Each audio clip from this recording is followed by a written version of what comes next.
Mani sauc Liesa Mose, un man šajā projektā ir liela atbildība un liels gods nodarboties ar sociālās iekļaušanas jautājumiem. Sociālā atstumtība raksturo situāciju, kurā cilvēkam vai cilvēku grupai ir liektas vai apgrūtināts iespējas iegūt pietiekamus ienākumus, saņemt pakalpojumus un preces, kuras ir nepieciešamas pilnvērtīgai dzīvei sabiedrībā. Mums visiem ir skaidrs, ka sociālās atstumtības viena no pazīmēm ir nabadzība.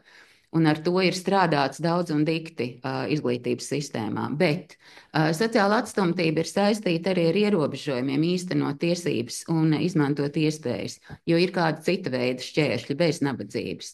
Tie ir sabiedrības aizspriedumi, stigmatizācija, arī emocionālā un fiziskā vardarbība. Visas problēmas ir pazīstamas ikdienas darbā. Bet, lai mēs ar jums būtu motivēti viņas risināt, katram sociālās atstumtības gadījumam ir sava seja. Uz ekrāna jūs redzat Artūra stāstu. Viņš dzīvo aizbildņa, mātes brāļa tāļa ģimenē, jo māte viņam ir mirusi, un tēvam atņemts aizgādības tiesības pirms 10 gadiem, ļoti iespējams, ka vardarbības dēļ. Tāļa un Stellas ģimenē, radinieku ģimenē, šobrīd ir 6 par Artūru jaunāki bērni vecumā no 1 līdz 12 gadiem. Un, lai mums nebūtu ilūzijas, tik lielas ģimenes ļoti lielā pārticībā dzīvo ļoti reti. Aizbildņi puisi raksturo kā izpalīdzīgu, bet impulsīvu. Vai viņš ir iekļāvies aizbildņu ģimenē, ir grūti pateikt. Droši vien viņš pats zinās vislabāk. Vecāki, jeb aizbildņi, šobrīd aizbildņi faktiski stāsta, ka viņš bieži melo, vaino citus, kaujas ar citiem bērniem, aizmirst izpildīt mājas pienākumu un arī nemācās. Skolas sociālais pedagogs, no kura es uzzināju šo stāstu, jo stāsts ir reāls, uzskata, ka Artūram ir pazemināts pašvērtējums. Viņš nespējot pastāstīt neko labu par sevi un savu ģimeni, un arī par viņa garīgo veselību liecina atziņa, kādu viņš ir uzrakstījis sociālo zinību stundā, ko jūs arī redzat uz ekrāna. Es pat nevēlos viņu skaļi nolasīt. Jautājumi jums, un es ārkārtīgi priecātos, ja jūs iesaistītos, jo mums visiem ir diezgan liela pieredze iekļaujošās izglītības darbā. Es īsi raksturoju Artūru, bet es neminēju kādu svarīgu pazīmi. Kā jums šķiet, kas Artūra situācijā jāņem vērā, izvēloties atbalsta metodas darbā ar Artūru? Droši, kolēģi, ieslēdziet jautājumu un piedāvājiet savu versiju. Labdien! Labdien! Man gan būtu jautājums vairāk par viņa aizbildņiem nekā par pašu Artūru. Viņam ir 13 gadu, un ja māte mirusi pirms 6 gadiem, tas nozīmē, ka uz to brīdi Artūram bija 7. Viņš dzīvo 6 gadus aizbildņu ģimenē. Kāda ir sadarbība aizbildnim ar bērnu? Kas vispār notiek aizbildņu ģimenē? Varbūt aizbildņu ģimenē arī notiek tā pati vardarbība. Katrā ziņā, Līga, paldies, ļoti skaists analīzes sākums. Tas arī iezīmē mūsu lielo tēmu par starpinstitucionālo sadarbību. Un tas, ko jūs nepateicāt, ir atslēgvārds sociālais dienests. Jā, vai ģimene gadījumā, kā sociālā riska ģimene, jeb nav augsta sociālā riska ģimene, nav sociālā dienesta redzeslokā. Jo šeit parādās nepieciešamība Artūra palīdzību koordinēt vismaz ar sociālo dienestu, jeb kādu specializētu nevalstisku organizāciju, kur strādā ar šādām riska ģimenēm un arī ar vardarbības jautājumiem ģimenē. Paldies, jā, ļoti precīzi fokus, Līga. Kā veidot uzticēšanos? Ja jūs esat sociālais pedagogs, Artūru vainot droši vien, ka nav jēgas, vai ne? Kāds sociālais pedagogs? Absolūti nav jēga vainot Artūru. Protams. Bet te ir ļoti daudz jāsaprot, kas ir Artūra stiprās puses.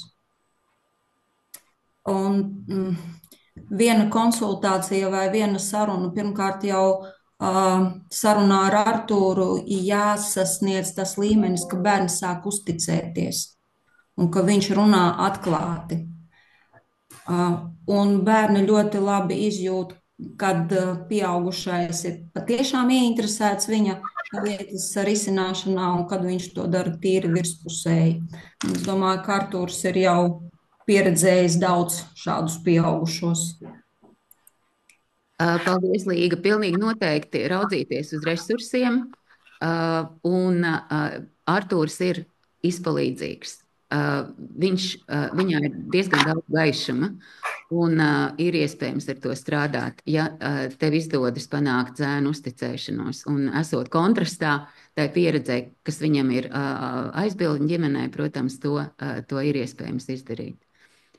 Man šķiet, ka svarīgi Jā. pievērst uzmanību viņu sociālā zinību tekstam ierakstītajam par pašnāvību, jo tur tas ir jautājums, kas man liekas ir jāpaņem sākumā augšpusē, jāsaprot, vai tas ir, vai viņam ir plāns, vai viņš zina, kā viņš to plāno darīt un kur viņš to plāno darīt, lai izslēgtu tiešām reālu situāciju, kurā bērns pakarās ar kedām mutē.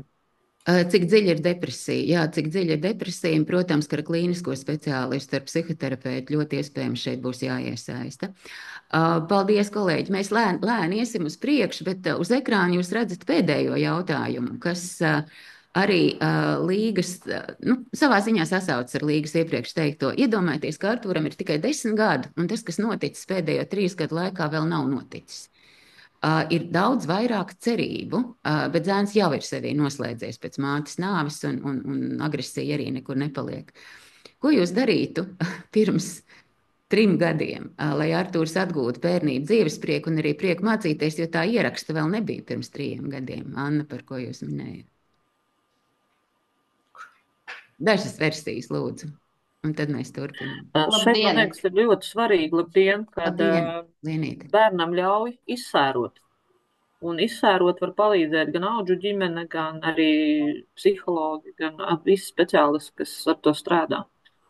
Ja par skolas vidi, mazliet piemetinot to no iepriekšējā, ko jūs teicāt, jautājāt, ka nav jau obligāti sociālam pedagogam jābūt tai drošai piesaistē skolā. Tur var būt jebkurš cilvēks, ar ko viņam varbūt sadara raksturi. Bet sociāls pedagogs varētu tieši pieskatīt to visu, lai viņam tā kā vieglāk būtu. Bet pirmām kārtām, man liekas, izsērot. Ja viņam ir tas vecuma posms, kas tur ir jāiedomājās.